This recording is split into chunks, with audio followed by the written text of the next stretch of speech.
Hey, what's up guys, so you know's best here. This is my review of the Epson Home Cinema 3100 projector. Now I'm a big fan of projectors, and personally in my living room I use a projector instead of using a fancy 4K or UHD TV because I'd rather have a really big image instead of a super sharp image for content that I may not be watching all the time, because I mostly just watch cable programming and just get a 1080p image from those sources. So a projector works out great for me. So anytime I have a chance to review a projector, I definitely jump on it. But anyway, focusing on this 3100 projector, it's very similar to my 3500, which is a step up from this that I already own. It's pretty straightforward. On the back you have a couple inputs for HDMI, and also too you do have an USB port, so you can plug in a Chromecast to that USB port to be able to charge it and then plug it into the HDMI port, so you can use a Chromecast straight off the bat with this. It also does have an audio out port as well. And that brings me to one negative about this projector, and that is it doesn't have a built-in speaker, which is not a big deal breaker personally, because if you're going to be using this for home use, you're not going to want to use a built-in speaker in any projector because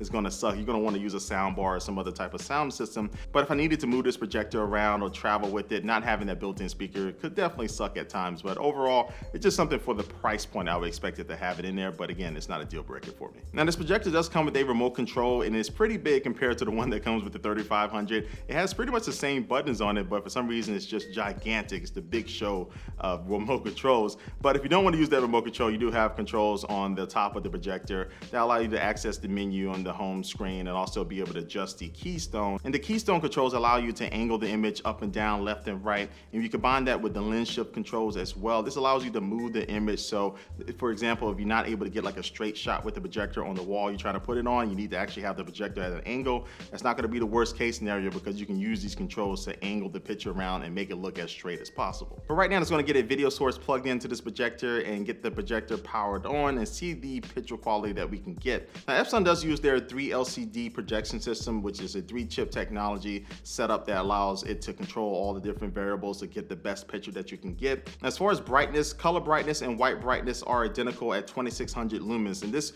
is focused on how bright the image can get. And you can see here, I'm not in a totally dark room. I actually did this on purpose because I watch a lot of my projector during the daytime and I left all the blinds open, so there's a lot of light coming through, but you can still see the image clear enough where it's not going to be an annoyance. As far as image size, this projector can get up to around 300 inches where it's still going to be really good quality, but they recommend around 10.5 feet where you can get about 110-inch image, and that's very close to what you're seeing in this video. You can compare this to my 65-inch TV that I'm bringing in here. It definitely makes a huge difference when it comes to size. And again, this picture is still going to be 1080p, so it's not 4K, and the more you stretch it out, the more it's going to get worse. But overall, I'm still happy with the image that I can get. And in the menu, just like a regular TV, you can control the color modes. You can change it from auto to dynamic to cinema, from natural and bright cinema, and depending on your setup, you can go through this and adjust it. But pretty much I let this image kind of standard and haven't messed around with a lot of the settings, so the image that you see is pretty much right outside the box. And I said pretty much too many times in that 10-second span.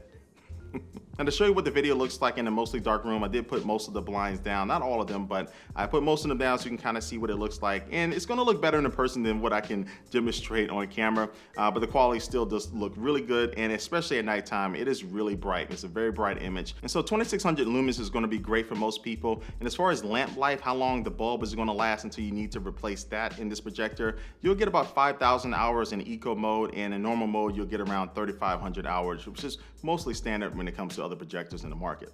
And so really I can say this is a great all-around projector. Now for $1,300, it's nowhere near in the $600–700 price range of projectors that you can get, which are going to be good, don't get me wrong. But if you're trying to get one that's really kind of right there in the middle, right below the high-end projectors that give you 4K and a lot of different things, this projector is pretty solid because it's still 1080p, but it's a really good image, and you can still watch 3D movies for the 3 of you out there that want to do it. It doesn't come with any glasses though, that's going to be extra. But overall, I would say this projector is really solid. I don't like that it's missing the built-in speaker, and also too, it doesn't have as many ports as the 3500 that I do have on the back of it for multiple options as far as hooking up things into it. But I think most people will still just be using HDMI, so that may not be a bad thing for everybody out there. But that's it, so that's going to wrap up this video. And so I'll leave a link down below to this projector if you want to check out more information about that, and also leave your comment down below what you think about this video. And also be sure to follow me on all my social networks and holla at me there. Yes, I did say holla at me on my Twitter, Instagram, Facebook, all that good stuff. And like always, thanks for watching this video guys, and I will catch you later.